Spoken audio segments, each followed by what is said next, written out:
be forgotten.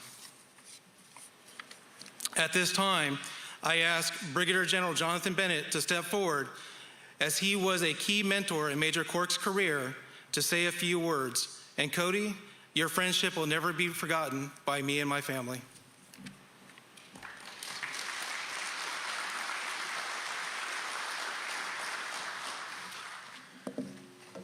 Good morning. Thanks, Sergeant Bunch. My name's Jonathan Bennett. I'm the Deputy Commanding General for the 200th Military Police Command. But more importantly, I'm brother-in-arms and had the opportunity to serve with Major Cody Khork.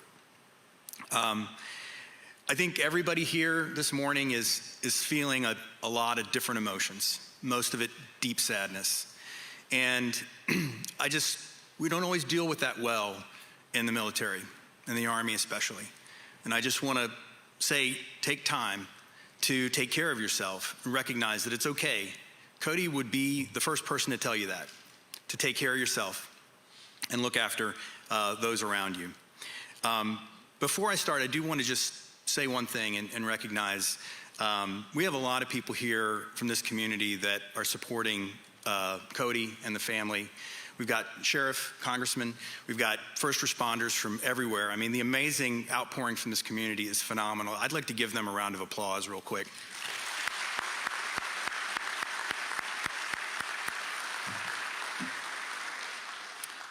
I am sad, and it's something that you've seen a lot of people are having a hard time working through. But I also feel really honored to be here today, to be able to give testament to a man that I had enormous respect for. And I'm gonna do my best to follow Cody's example and bring joy and levity to the most grim situations as best I can. I'll tell you, one of the things, the first time I met Cody, the first time I had a chance to interact with him, we were both down in Cuba at Guantanamo Bay. And his unit had just rotated in. He was the XO of the 224 MP company. And so they were in my battalion. They had just rotated in, and Captain Cawley had decided, it's very hot down there, hard to get acclimated, and so she decided, we're gonna have the unit go do a ruck march through the hills of Guantanamo early one Saturday morning. They loved her for it. So we got up that morning, my command sergeant major and I got up, and we're like, yeah, we're gonna go join them. And you know, sun's not even up yet, you can barely see, and we're out there kind of standing on the periphery. And I see this very slim figure, you know, kind of making his way around, you know, checking packs, making sure people are in the right uniform, all those kind of things, just moving around. And I said to my CSM, I was like, gosh, CSM, I was like, that is the youngest, skinniest platoon sergeant I have ever seen in my life. And he said, sir, that's the XO. And I said, oh, okay. So I went up and introduced myself to Lieutenant Cody Khork. And he was very polite, very deferential. But he was clearly not interested in me at that time. He was interested in taking care of his troops and getting things done. And I learned that about him that day, you know, that was his focus. He wasn't there to get promoted. He wasn't there to make things happen for himself. He was there to get the job done, to get the mission done. And I learned something else about him that day. He's got terrible knees, right? And sometimes those things would swell up like watermelons. And it was terribly painful for him. And so that was the case that morning. His knees were swollen up, and so he wasn't gonna be able to do the ruck march with his troops. But he was not gonna be left out. I mean, he literally could have laid out that day. Nobody would have blamed him. But he didn't. He was going, I'm gonna drive the van, and I'm gonna go pick people up. Any stragglers that fall out, make sure people had water. And that was the kind of guy he was. He just jumped in where he was needed. He was gonna be where he could be the most value to the operation, regardless of the glory or the glamour of the job itself. And I think I learned that about him that day, and that probably was one of his biggest mistakes, because then I knew, right? I knew I had a guy I could depend on. And so every time something came up, so there was a job that was really thorny, difficult and ugly, high profile, no fail, my first question was, where's Cody? Can Cody do this? Yeah, what's he doing? What's got going on right now? And he was always willing to do it. I told Sergeant Bunch I probably wouldn't tell the story, but it's a good one, so I kind of have to. There was a situation at Guantanamo Bay, that's all I'll say, in the facility, there was a loose wire that came, and it was sparking. And it's very hard to get people. You're on an island there, and so you can't get all the support that you need all the time. And so sometimes you just have to do it yourself. But to get to this wire, to pull it up, to secure it, you had to basically drag yourself through a very narrow crawl space that was filled with 10 years of dead bugs and spider webs and just the worst thing you could possibly imagine, right? Should we have gotten a private to do this? Absolutely.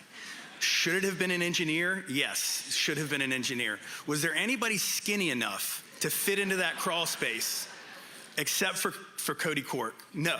And he wanted to do it. That was the thing about it that was funny. He was like, yes, let's do this. And he did. He drug himself through, I don't even want to imagine what it was, but got there, pulled it up, secured it, saved the day, right? Got it done. And that was just him. That was the way that he operated. And so when I left Guantanamo, I ended up asking Cody to come over to the 290th MP Brigade. And the first thing that I heard was, hey, we actually have to get a liaison to 8th Army in Korea. And I was like, what's my question? Where's Cody? Could Cody do this? Yeah. So I call him up and I'm like, hey, Cody, do you speak Korean? No, sir. Do you know anything about Korea? No, sir. Do you know anything about 8th Army and what they do? No, sir.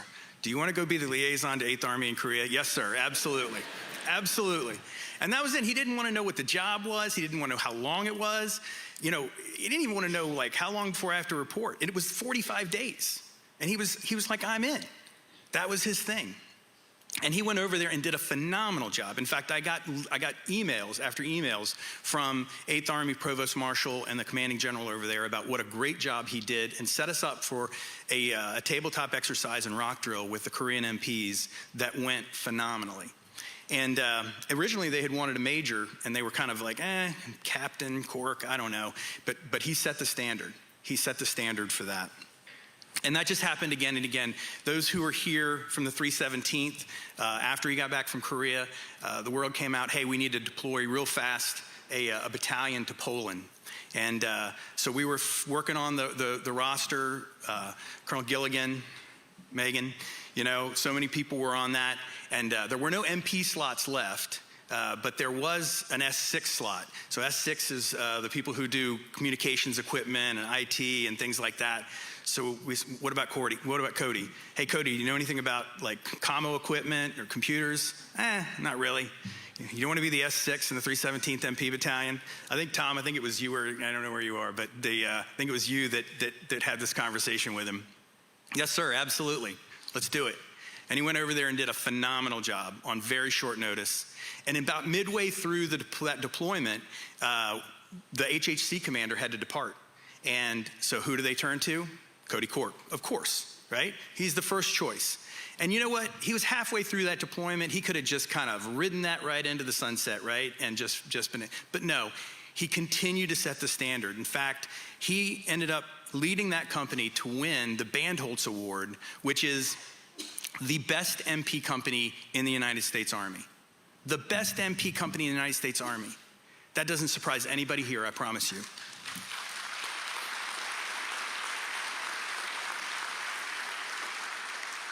And you all have seen the photo. I know you have. Cody's up on the stage with the trophy up, right? And everybody's kind of gathered around him. I love that photo for two reasons. One, when you look at it and you look at Cody's face, right? It is him like embodied, right? It's that joy that he brings into the world, right? It just exudes even out of the photo itself.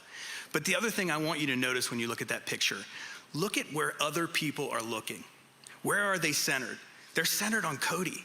He was the glue that brought people together. He was the person, the nucleus that pulled things together and made it better and made it work in a way that very, very few people could. I'm sure you saw that in the fraternity in his college days in ROTC. But it was certainly the case where we were in the Army. And I'll tell you, I have seen it again and again where Cody just could come in and fix the situation. But it was where Cody wanted to be. Cody wanted to be where he could be the most value. He wanted to be where he could help the most people, where he could bring the most people together. And he did that. He did that every time. And I will just say that I promise you that he was where he wanted to be. He was where he wanted to be, leading from the front and providing that joy in the most grim situations that you could imagine. And I want us to remember that when we remember him. General George Patton said, "It's foolish and wrong to mourn the men who died. Rather, I think we should thank God that such men lived."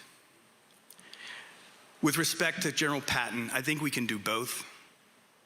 But I will tell you that I do thank God to have been a part of Cody's life, that I got to serve with him, that I got to watch him lead, that I got to watch him bring people together and bring joy into everything he did. He truly, truly was the best of us. Thank you.